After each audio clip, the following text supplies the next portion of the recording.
My name is Philippe Suela. I am a Chief Medical Officer of a health zone in the Democratic Republic of the Congo and a graduate of FATP Intermediate. Pentavalent vaccines are very important tools for the control and prevention of epidemics.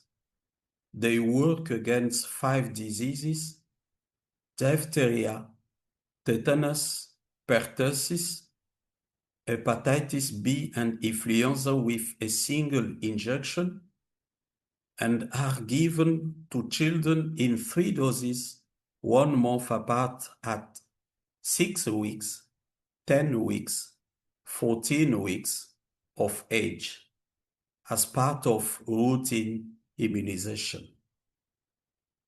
In DRC, and the vaccination of children remains a major public health issue, where 0-dose children are those who received no doses of pentavalent vaccine, and the vaccinated children have only received 1 or 2 doses, and fully vaccinated children are those who have received all 3 doses. Our study aimed to identify socio-demographic factor of caregivers of 0-dose and vaccinated children, estimate proportion of fully vaccinated, 0-dose and under-vaccinated children, to identify factors associated with vaccination status of 0-dose and under-vaccinated children, and identify vaccination delivery services associated with 0-dose and under-vaccinated children. This map of DRC shows in yellow 5 provinces that were chosen for the study because they reported vaccination challenges. Included were East Kasai, Congo Central, Maniema, North Kivu, and Chwapa. We follow an analytic cross-sectional study design within the 5 selected provinces. We used multi-stage cluster sampling to select households and enroll all children ages 11 to 23 months from each selected household, as well as 1 caregiver between May and June 2025. This is a picture of data collection in this slide.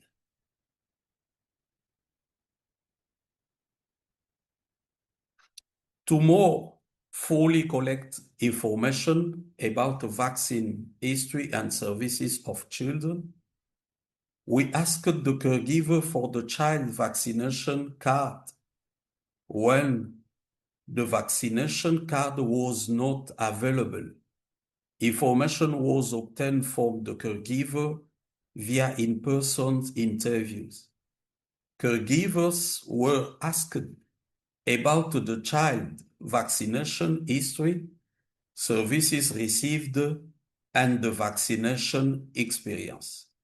Data was collected using the CoboCollect application on Android phones or tablets. In this picture, we calculated proportion and prevalence ratio to assess the relationship between vaccination status and certain variables.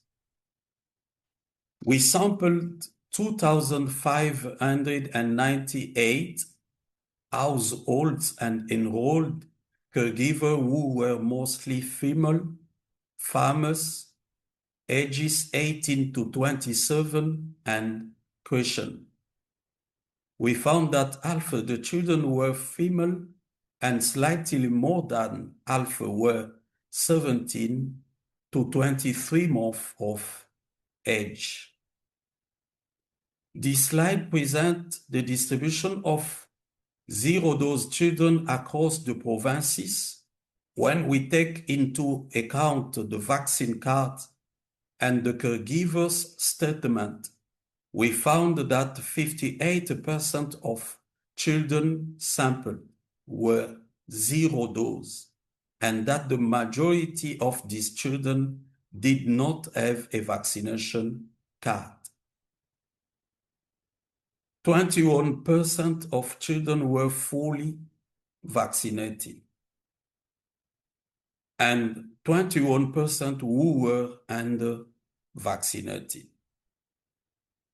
When we look at association with children being zero dose, 4 factors stand out. First, children living in rural areas are significantly more likely to be zero dose, with a prevalence ratio of 1.6.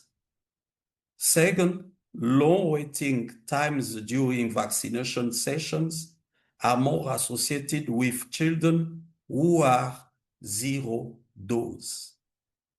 Third, when vaccinators don't open a vial because there are too few children present, the risk of being zero dose triples. This is the strongest association with zero dose children.